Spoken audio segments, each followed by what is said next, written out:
todas as tribos, povos e raças irão glorificar a Deus, irão louvar ao Senhor.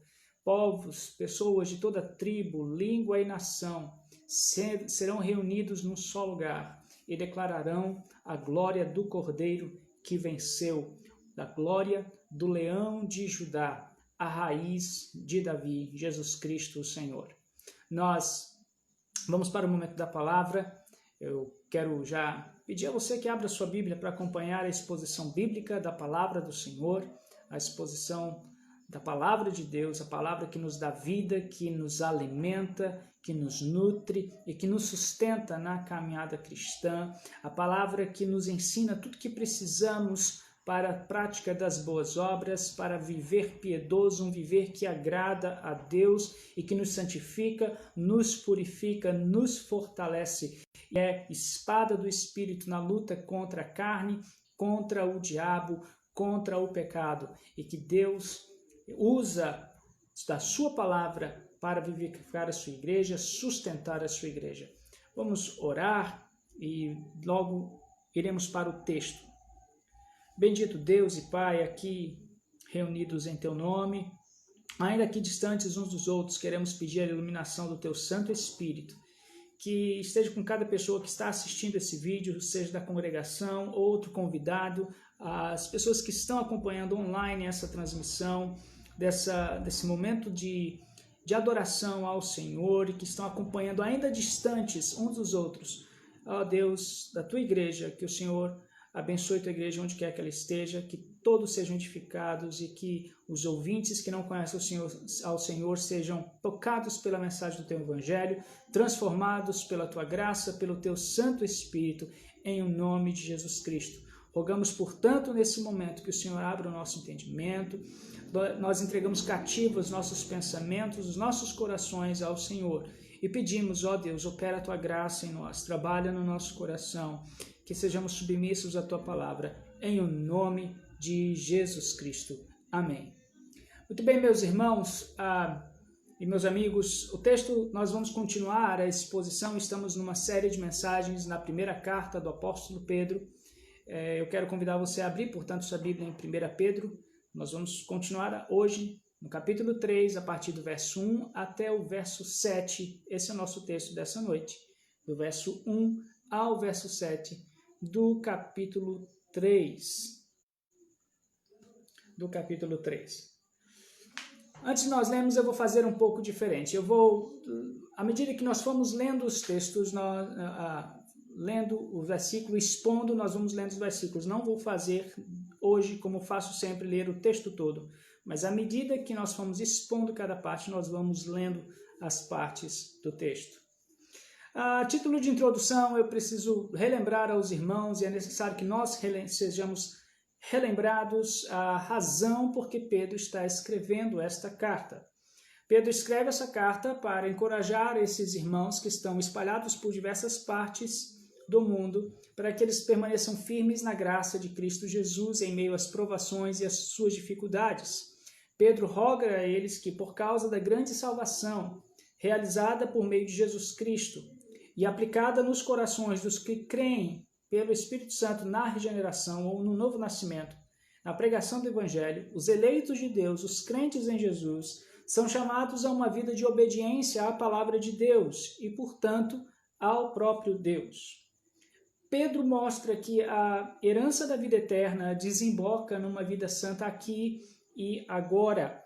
O povo de Deus é chamado, então, a expressar no mundo o caráter santo de Deus a quem serve, enquanto eles são forasteiros e peregrinos, suportando as adversidades deste mundo com esperança.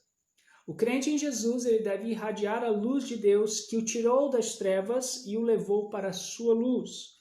A nova vida em Cristo deve demonstrar o caráter de Deus.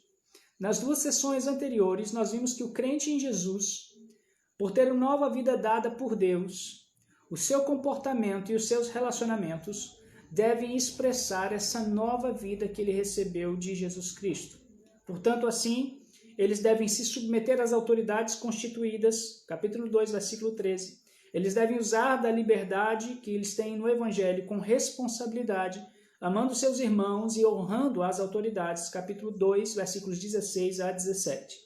Honrar os acordos sociais nas relações do empregado e do empregador, capítulo 2, a partir do versículo 18, tendo aqui todas essas aplicações e implicações práticas em obediência à luz de Deus, obediência à palavra de Deus, seguindo o próprio exemplo de Jesus Cristo, que sofreu injustamente, mesmo fazendo o bem, versículos 21 a 25, inclusive. Pedro, aqui no capítulo 3, continua expondo, então, o mesmo conceito de submissão que ele fez a partir do verso 11 do capítulo 2. E como o crente deve praticar essa submissão às autoridades, submissão aos senhores, aos empregadores. E agora ele alarga esse conceito de submissão, ele passa a demonstrar as aplicações práticas disso para o cristão no casamento. Primeiro ponto, então, é que a mulher honra a Deus ao submeter-se ao seu marido. Versículos 1 a 4. Mulheres, sede vós igualmente submissas ao vosso próprio marido, para que, se ele ainda não obedece a palavra, seja ganho sem palavra alguma por meio do procedimento de sua esposa, ao observar o vosso honesto comportamento cheio de temor. Não seja o adorno da esposa o que é exterior, como frisado de cabelos, adereços de ouro, aparato de vestuário. Seja, porém, o homem interior do coração, unido ao incorruptível trajo de um espírito manso e tranquilo, que é de grande valor diante de Deus. O mundo que vivemos não entende submissão do ponto de vista de Deus. Isso é compreensível. O mundo não tem a mente de Deus e nem se sujeita a Deus, porque o mundo não tem o Espírito de Deus, porque as pessoas estão cegas pelo poder das trevas e seguem o curso deste mundo e seu príncipe, que é Satanás. João 14:17, 1 Coríntios 4, versículo 4 e Efésios 2, versículo 2. No entanto, mais espantoso ainda são aqueles que julgam chamar-se pelo nome do Senhor, professam a fé cristã, são membros de igreja, até históricas, rogam que conhecem o Senhor Jesus, mas quanto à submissão, seguem as ideologias, os ensinos e a mentalidade que são contrários ao ensino bíblico sobre este assunto, principalmente no matrimônio. Eles deturpam este ensinamento. Muitos desejariam e desejam retirar muitas palavras das Escrituras, incluindo esta palavra, submissão. Palavras novas são inseridas para tentar mostrar que não é bem assim, como empoderamento feminino contra a masculinidade tóxica. Eles pensam que o problema é o homem, o sexo masculino, e a origem de toda a opressão e tirania vem do homem. Defendem que nenhuma mulher casada deve se submeter ao seu marido e depender dele financeiramente, economicamente e emocionalmente, muitas vezes, ou no sentido de dependência, de cuidado, de provisão. Como dito anteriormente, eles não entendem o que submissão significa por causa do seu estado espiritual e assim criam para si um entendimento que lhes agrade. Eu penso que é necessário também explicar a razão por que Pedro diz estas coisas a respeito da submissão da mulher. Na história antiga, as mulheres enfrentavam as mais diferenças culturais que os homens, especialmente em casamentos mistos na antiguidade. A cultura prevalente na época, que é judaica, grega e romana, ela dava aos homens todos os privilégios e às mulheres todos os deveres. A fé cristã, no entanto, ela provocou uma verdadeira revolução neste particular. Para a fé cristã, a mulher não é uma coisa, a mulher não é um objeto, mas ela é uma pessoa. Ela não é uma escrava, mas ela é uma princesa livre. Ela não é inferior, mas ela é digna de toda a honra. Na cultura do primeiro século, a mulher seguia necessariamente a religião do marido. Se o marido adotava a fé cristã, sua esposa também deveria fazê-lo, deveria seguir. E se a esposa se tornasse cristã, o marido, que não era, a consideraria infiel a ele e à sua religião pagã. E isso causava uma tensão dentro do lar. Por isso, Pedro orienta as mulheres aqui, recém-convertidas a Cristo, a lidar sabiamente com um marido que ainda não é convertido. É por isso que no verso 1 ele diz: sede submissas ao vosso próprio marido, para que, se ele ainda não obedece à palavra, seja ganho sem palavra alguma.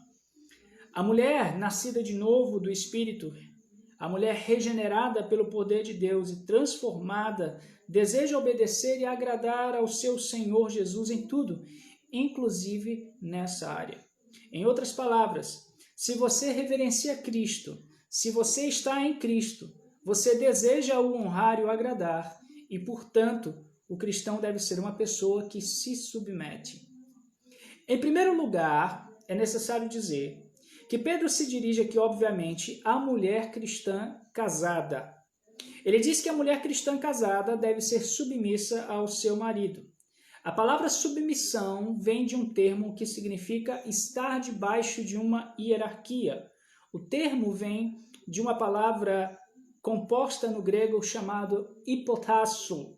E basicamente é um termo militar que significa colocar-se debaixo da autoridade de alguém, colocar-se abaixo de alguém que tem responsabilidade sobre você. Em Efésios 5, 22 a 23, Paulo demonstra um paralelo e comparação da hierarquia de Cristo sobre a igreja e, portanto, da relação de marido com a esposa. Da mesma forma como a igreja é submissa a Cristo, Paulo diz que também a esposa cristã deve ser submissa ao seu marido, porque isso convém ao Senhor. Isto é, a mulher cristã casada que deseja e busca obedecer a Cristo também deve buscar se submeter ao seu marido. Por isso, a submissão não é um termo de menosprezo, como se a mulher fosse menos importante que o homem ou o homem fosse melhor que a mulher. Veja o paralelo. Para Cristo, a igreja não é menos importante para ele, muito pelo contrário. A igreja para Cristo tem um valor inestimável, porque foi comprada pelo seu próprio sangue. Ela tem um valor inestimável para Cristo, ela é de um valor incomparável para Cristo. No entanto, embora o homem não possa exercer o mesmo papel na totalidade de Cristo, ele não é salvador da sua esposa, ele não pode perdoar os pecados da sua esposa como Cristo perdoou. No entanto, o homem tem um papel semelhante ao papel de Cristo, que é proteger, se sacrificar e se doar pela sua esposa, como Cristo fez pela sua igreja, e valoriza a sua esposa, assim como Cristo valoriza a sua igreja. O papel e o termo de submissão não tem a ver com a ideia de inferioridade ou rivalidade, mas tem a ver com função de papéis. A submissão é uma atitude voluntária de ceder, de cooperar, de assumir responsabilidade e levar uma carga. É uma atitude que condiz com o papel que foi dado na criação ao homem e à mulher, e que foi dado à mulher ao papel de ser auxiliadora do seu marido. Há extremos no meio cristão que tentam subverter este ensino bíblico. Por um lado, há o machismo, do outro, o feminismo. Quanto ao machismo, nós chegaremos neste assunto no verso 7 em breve. Eu quero citar aqui Hernandes Dias Lopes, dizendo no seu comentário sobre o feminismo. Abre aspas. O movimento feminista vem na esteira do liberalismo teológico. Se o machismo retira das escrituras o que Deus concedeu às mulheres, o feminismo acrescenta o que Deus não outorgou às mulheres. De acordo com R.C. Sproul, desde que o movimento feminista varreu o Ocidente, o machado tem sido colocado na raiz do significado desse texto. Fecha aspas. Meus irmãos, usando de sofismas e textos retirados de contextos, o feminismo tem causado grande mal nos arraiais cristãos. O feminismo é uma linha de pensamento que conspira contra o projeto de Deus e quer ser mais sábio do que Deus. Pensando estar em favor da mulher, o feminismo na verdade promove a sua ruína.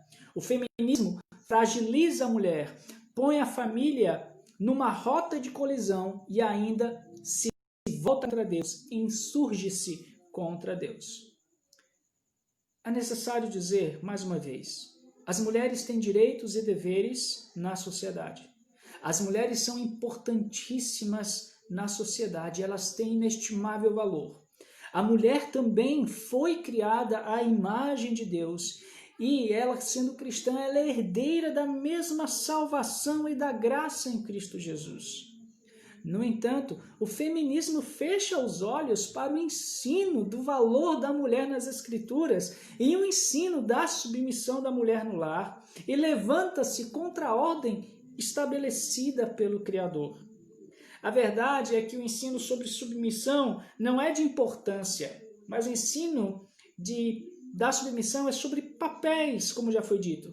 Deus constituiu ao homem o cabeça da família. Isso está em Gênesis 2, de 15 a 25, 1 Coríntios 11, 3, Efésios 5, do 22 ao 24, 1 Timóteo 2, versículo 13. Em segundo lugar, Pedro aqui tem em mente ao escrever a situação em que no lar a mulher tenha se convertido a Cristo, mas o esposo permanece incrédulo. Na cultura do primeiro século, a mulher seguia necessariamente a religião do marido. Se o marido adotava a fé cristã, sua esposa também deveria fazer isso. E se a esposa se tornasse cristã, o marido consideraria sua mulher infiel a ele e a sua religião pagã. Isso causava uma tensão dentro do lar.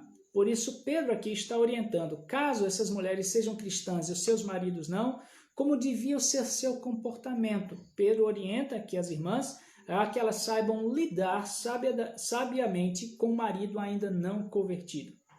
Diversas mulheres, na atualidade, em semelhança com os tempos passados, ainda continuam sendo as primeiras a se converterem numa família. Elas se convertem primeiro. Uma recente pesquisa do IBGE demonstrou que as mulheres evangélicas somam mais de 23 mil, enquanto os homens são um pouco mais de 18 mil no Brasil. Deus aqui está ensinando como a mulher cristã deve se comportar caso seu marido ainda não seja cristão. Não é por muito falar.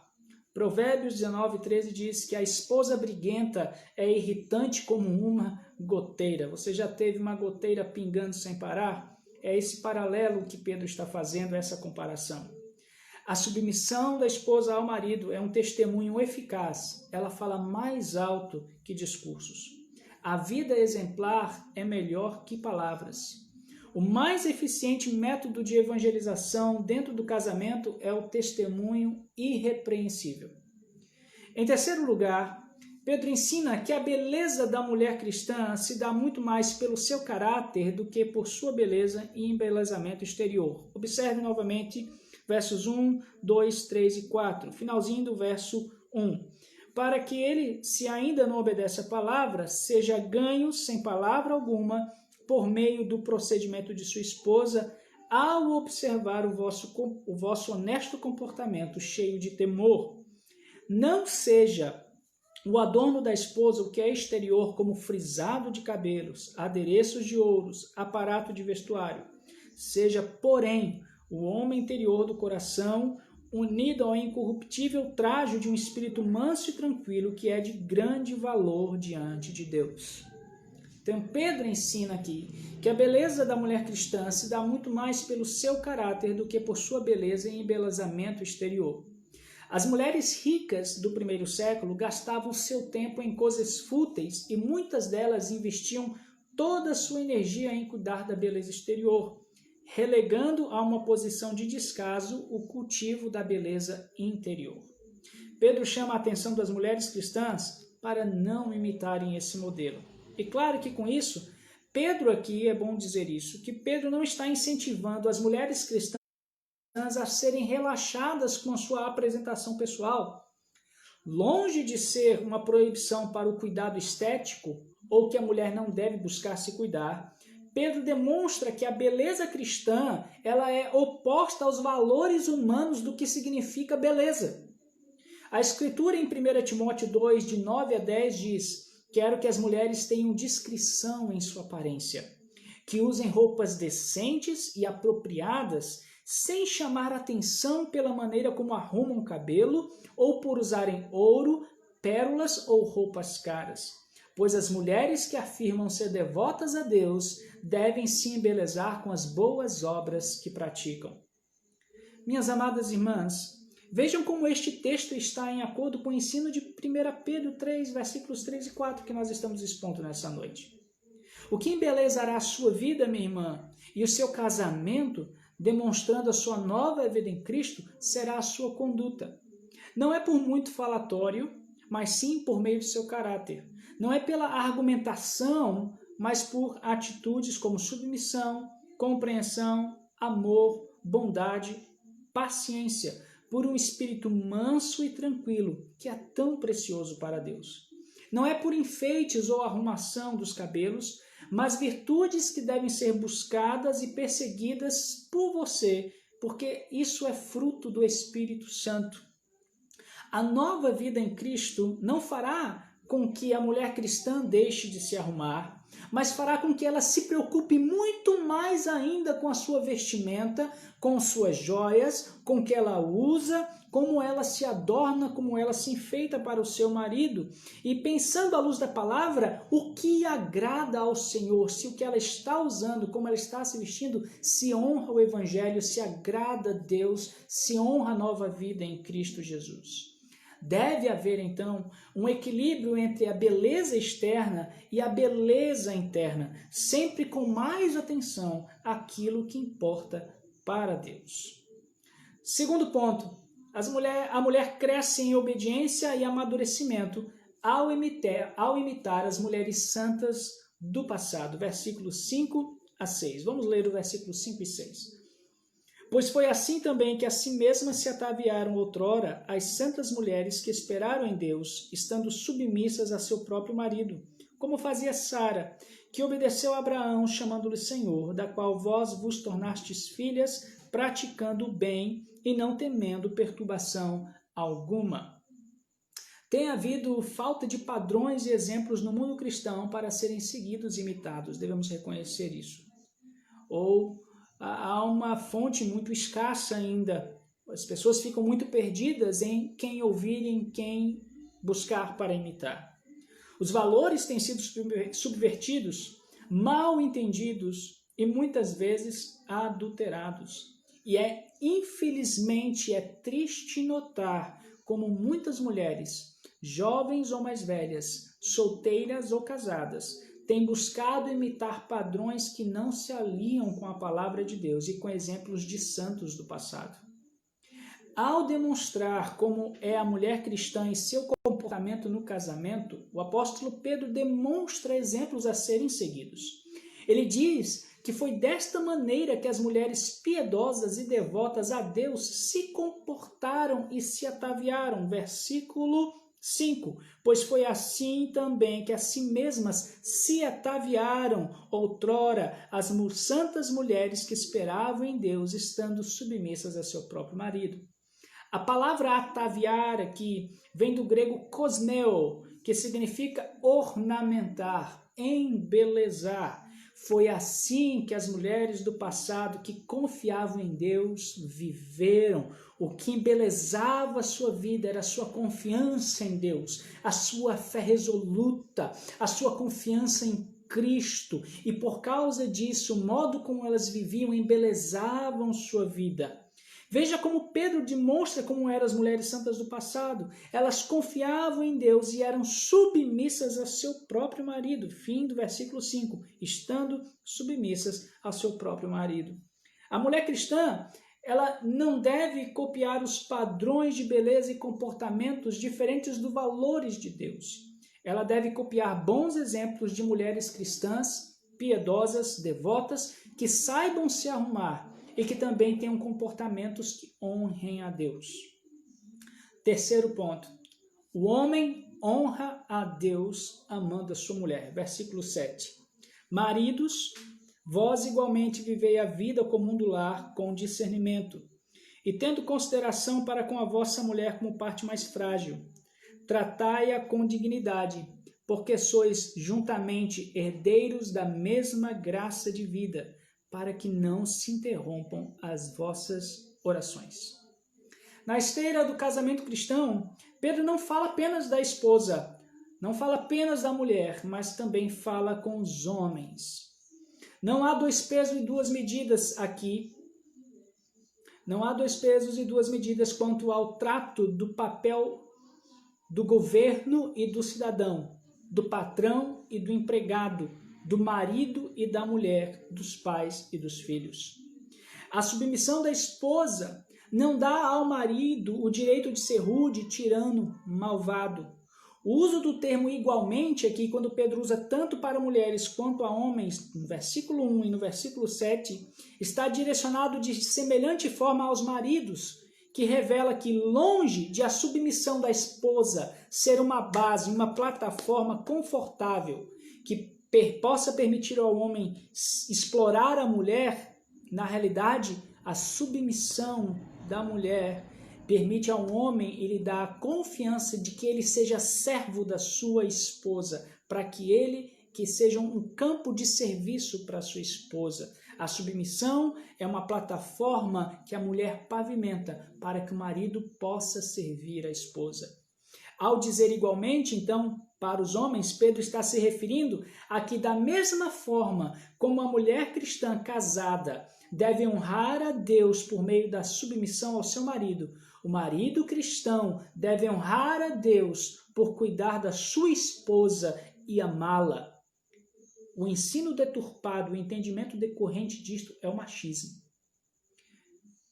R.C. Sproul diz o seguinte, abre aspas, é mais fácil uma mulher ser submissa a Cristo que o marido amar sua esposa como Cristo ama a igreja. Não há egoísmo no amor de Cristo pela igreja. Jesus jamais abusou, tiranizou, explorou ou envergonhou a sua noiva. O marido que espera a submissão da mulher deve estar pronto a dar a sua vida por ela. Em Efésios 5:25 está escrito, maridos, amai vossa mulher, como também Cristo amou a igreja e a si mesmo se entregou por ela. Os maridos são orientados a amarem a esposa, sendo ela submissa ou não. Em primeiro lugar, esse amor se demonstra em viver a vida do lar com discernimento. Isso significa conhecimento. Veja o que Pedro diz. Vivei a vida comum do lar com discernimento. O marido cristão deve conhecer sua esposa, entender o que ela precisa e necessita, não só em termos materiais, mas também emocionais. Ele precisa compreendê-la, sabendo que ela é a parte mais frágil que ele, isto é, ela é delicada. É isso que ele diz, e tendo consideração para com a vossa mulher como parte mais frágil. O homem tem uma estrutura física e psíquica diferente da mulher. Sua genética e estrutura são diferentes da mulher. Ele vê as coisas por ângulos diferentes da mulher. Sua visão de mundo e das circunstâncias da vida dá ao homem, muitas vezes, reações diferentes à do sexo feminino. Hernandes Dias Lopes diz o seguinte, abre aspas, a mulher é mais sensível na alma e mais frágil na força física, fecha aspas. O homem precisa ser compreensivo e aprender a conviver com sua mulher, pois ela é a parte mais delicada dessa relação. Ela precisa de cuidados. Paulo diz em Colossenses 3, versículo 19, maridos, amai vossa esposa e não a trateis com amargura, isto é, não seja áspero com ela, não seja duro com ela. O marido cristão deve tratá-la com a mesma dignidade com que sua esposa dá a ele em reconhecer a sua autoridade no lar. Observe isso, vou repetir. O marido cristão deve tratá-la com a mesma dignidade com que sua esposa dá a ele em reconhecer a sua autoridade no lar. Vejam, meus irmãos, que o ensino bíblico é totalmente contrário ao machismo e à tirania. As feministas fecham os olhos para isso e os homens tiranos não querem enxergar essa verdade. Em segundo lugar, Pedro demonstra um motivo para que o marido trate sua esposa com amor, doçura e delicadeza. Ele diz que os dois são juntamente herdeiros da mesma graça de vida. Veja o finalzinho do verso 7. Tratai-a com dignidade, porque sois juntamente herdeiros da mesma graça de vida, para que não se interrompam as vossas orações. Pedro tem em mente aqui que os dois sejam cristãos, por isso são herdeiros da vida eterna. No cristianismo, as mulheres têm direitos espirituais iguais aos dos homens, muito diferente de outras religiões, em que as mulheres precisam se colocar numa posição de seguir a religião do homem, custe o que custar. Na realidade, no cristianismo, as mulheres têm direitos espirituais aos dos homens, por causa da responsabilidade e da imitação de Cristo no lar, como cabeça do lar, e da sua esposa, o homem pode colocar em ruína a piedade e a devoção no seu lar, se falhar em cuidar da sua esposa. Eu creio que eu preciso repetir isso com muito cuidado. Por causa da responsabilidade de imitar a Cristo no seu lar, o homem pode colocar em ruína a sua piedade e a piedade do seu lar, a devoção do seu lar, se ele falhar em cuidar da sua esposa. Suas orações podem ser interrompidas, isso é, parecem não serem respondidas e não serão respondidas. Deus não atenderá às orações de uma mulher que não se submete ao marido. E Deus também não atenderá às orações de um homem que trata mal a sua esposa. Sua esposa também é herdeira da mesma graça que ele e, portanto, ela é filha de Deus.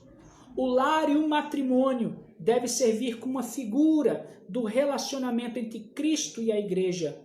O lar deve ser um lugar onde o evangelho deve se manifestar todos os dias. Matthew Henry, um comentarista, pastor puritano, diz, abre aspas, todos os casados devem se empenhar em se comportar de forma tão amável e pacífica um com o outro que não atrapalhem com sua briga as orações. Isso não significa que o casal cristão deve ser perfeito, sem falhas em todo momento, mas significa que o casal cristão deve manifestar a nova vida em Cristo por viver o evangelho no seu lar e todas as implicações da nova vida em Cristo Jesus. Onde houver ofensa, falta no cuidado, falta de amor, deve haver pedido de perdão, compreensão, o oferecimento do perdão, o oferecimento da graça também. Deve haver arrependimento constante e dependência constante dos dois ao Espírito Santo. Quais são as aplicações para nós caminharmos para o final e como isso tem que se aplicar à minha vida e à sua vida? Eu penso, meus irmãos, que estes ensinos não se aplicam exclusivamente aos casados, porque o texto fala casados. No entanto, é óbvio que também, principalmente, se aplicam aos casados, mas também se aplicam aos solteiros. Por isso, eu quero começar pelos casados, fazendo primeiro uma aplicação geral aos homens e às mulheres. Meus irmãos casados, minhas irmãs que são casadas, você que tem o seu esposo crente em Cristo, ou não, mas observe isso. Nós devemos lembrar que o casamento existe para demonstrar o amor fiel à aliança e à graça que existe entre Cristo e a sua igreja. Esse é o sentido último do casamento. O que significa que marido e esposa, liderança e submissão não são intercambiáveis. Não pode haver mudança de papéis. Esta aplicação é geral. Agora nós vamos aos particulares. Irmãs casadas, submissão é o chamado para você honrar e afirmar a liderança do seu esposo e ajudá-lo de acordo com seus dons a que ele execute a missão que Deus deu ao seu marido. Quando você se sente rebelde, você se sentir rebelde e agir assim, ressentida da liderança do seu marido, ou passar a competir com ele por isso dentro da família, lembre-se que isso é resultado do pecado, isso é resultado da queda. Agindo assim, você trará prejuízo ao seu casamento. Minha irmã, você deseja obedecer a Cristo? Você deseja ser uma serva piedosa que agrade ao Senhor? Obedeça ao que ele disse por meio de Pedro, agindo com entendimento e submissão ao seu esposa, ainda que ele não seja cristão. Lembre-se que não é por muito falatório, mas pelo seu comportamento, por sua beleza interior. Dê atenção à sua vestimenta e cuidados estéticos. Se cuide, que esses cuidados sejam modestos, bonitos, mas não desleixe no cuidado da beleza da nova criatura em Cristo Jesus. Cuide do seu coração. Busque ajuda e conselho junto a mulheres piedosas na sua igreja, na sua congregação local. Conversem sobre casamento, sobre relacionamento no lar. Leia livro de mulheres ou sobre mulheres que foram exemplos de mulheres cristãs no passado e busque imitá-las. A mulher nascida de novo do Espírito, regenerada pelo poder de Deus e transformada, deseja obedecer e agradar o seu Senhor em tudo, inclusive na submissão ao seu esposo. Em outras palavras, se você reverencia Cristo, se você está em Cristo, você deseja honrar e o agradar e, portanto, você deve ser uma pessoa, uma cristã que se submete. Importante porque embora o texto seja também, que seja para mulheres casadas, eu acho que deve se aplicar às mulheres solteiras. Está aqui uma aplicação para as irmãs solteiras. Pense em todos esses conselhos que eu dei às irmãs casadas, irmãs solteiras, e persistam nele. Como? Se caso você não tenha o dom de celibato, então você deve buscar se casar. Busque agora, desde agora, a cultivar essas qualidades em você, como observando homens que sejam piedosos, um homem que seja cristão, um homem que é submisso ao Senhor, que deseja obedecer ao Senhor, um homem que deseja liderar uma família em direção a Cristo e cuidar da sua esposa. Não queira menos que isso para um homem, para você, minha irmã, adolescente, jovem ou você que está solteira já há muito tempo. Não se deixe levar pelas propostas de homens mundanos que, na verdade, são meninos mal criados. Esteja próxima de mulheres casadas que sejam exemplos de obediência a Cristo e no lar. Que sejam mulheres que sejam exemplos de modéstia e comportamentos que honrem a Cristo. Não busquem nada além disto. E não busquem nada que não exista um padrão de excelência cristã no casamento que não seja através das Escrituras. Agora eu quero me dirigir aos homens casados, meus irmãos. Aí é para nós. Você, estou junto com vocês nessa. Eu sou casado, estou casado, pela graça de Deus. E isso também é para mim. Meus irmãos, parece-me, para a nossa tristeza, que as atitudes dos homens são o problema principal na maioria das situações de conflito nos lares. É perceptível isso em muitos aconselhamentos pastorais. Como você deve amar e liderar a sua família? Quais são os padrões que você deve seguir por liderar e amar a sua família? Como você tem liderado a sua família? Como você tem liderado a sua esposa? De onde que você tem recebido exemplos para seguir?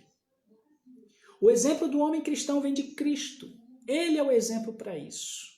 O homem tem o maior fardo e, portanto, ele tem a maior responsabilidade.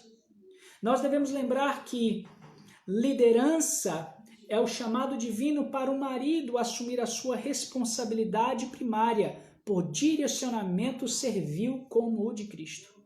Cristo protege sua igreja, Cristo serve sua igreja, Cristo provê a sua igreja e Cristo lidera a sua igreja. Portanto, o marido cristão deve proteger sua esposa, servir sua esposa, prover a sua esposa e liderar sua esposa, como Cristo faz com a igreja.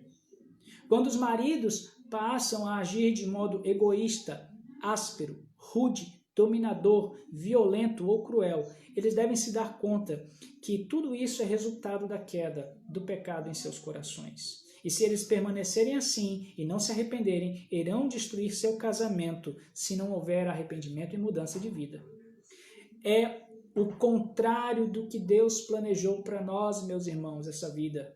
Não é assim que Deus quer que vivamos. Liderança não é ser o mais forte ou quem grita mais alto dentro de casa, mas é servir como Cristo serviu. Servir, amar e liderar e se sacrificar como Cristo fez pela igreja. Devemos ter cuidado, meus irmãos, para não abusar do papel que Deus nos concedeu. De um lado, nós somos tentados a sermos duros, a sermos tiranos. Por outro lado, quando isso não acontece, nosso coração pode se inclinar para o lado de ser omisso, relapso e agir com frouxidão. E uma palavra bem comum que todos conhecem, ser um banana dentro do lar. Nessa distorção do modelo de Jesus para nós, não podemos agir com dureza, agindo com machismo, e tampouco com frouxidão, sendo banana, deixando que a mulher tome todas as decisões, e assim colocando sobre ela um fardo que não pertence a ela. Quantas mulheres têm sofrido, meus irmãos, neste mundo? E o mundo é um exemplo claro para a igreja cristã de relacionamentos e de casamentos destruídos por homens que não foram responsáveis e não assumiram a liderança e as consequências de liderarem o seu lar. Filhos que não têm mais referência de pai e mãe, do que é ser homem e do que é ser mulher. E nós vemos distorções em toda a sociedade. Por isso nossa responsabilidade é tamanha, meus irmãos. Meu irmão, isso também é para mim. Eu estou falando porque eu também sou homem. Esse ensino também é para mim. Portanto, eu quero convocar você e rogar a você, e ao mesmo tempo que eu faço esse mesmo pedido, essa súplica é para mim também. Hajamos como homens. Olhemos para Cristo. Imitemos ao Senhor Jesus. Rogamos a Ele graça para suportar, para viver, para suportar as dificuldades, as lidas do dia a dia, para amar a nossa esposa, para criar os nossos filhos. Ame sua esposa, cuide dela, considere sua delicadeza.